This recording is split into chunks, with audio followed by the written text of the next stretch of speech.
Yeah, there's one doctor that we know that talks about the sympathetic spiral of doom. I Oh, love his statement. And sympathetic doesn't mean sympathy. It means the parasympathetic and sympathetic nervous systems, right?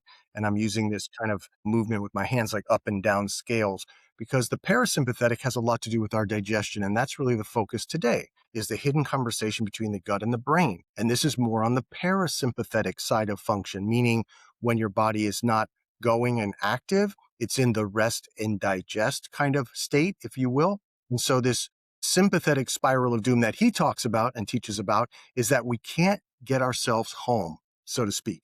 We can't mhm. get away from the ongoing, consistent demands sympathetically in our nervous system.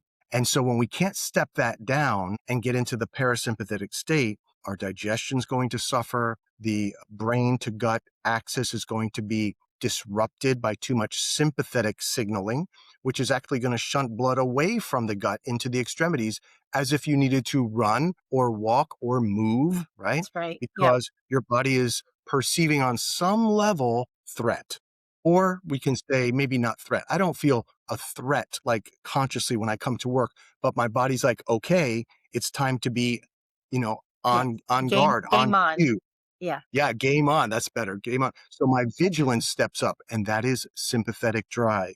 And it's appropriate, but not at lunchtime. I need to be able to step that down. And that's the training. That does take some of that, right? Or even in the evening. So many people will step that down in the evening with alcohol, right? Or CBD or something of this nature. And they may not be the ideal ways to do that. I know there's many. And of course, being realistic, people have to learn different ways of stepping that down, getting that nervous system to come down. So this is a really important conversation. I think stress is different than it used to be.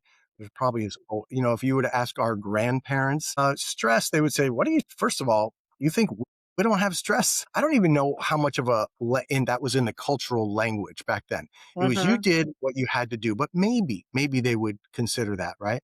But perhaps going back 100 years, there was more physical stress because you had to be able to do more. Now, because of all the conveniences and technology, it's more mental or psychological stress, I would perhaps, agree with right? that. Yep. Yeah. And go back 100 years, 1926, when the lights are going down in the afternoon, the lights are going down in the house. Not anymore. Now we have Right. 24 hours a day, 7 days a week, right? And so we can access anything at all times, which can cause an increased sympathetic activity in the nervous system, thereby decreasing gut function again. Right.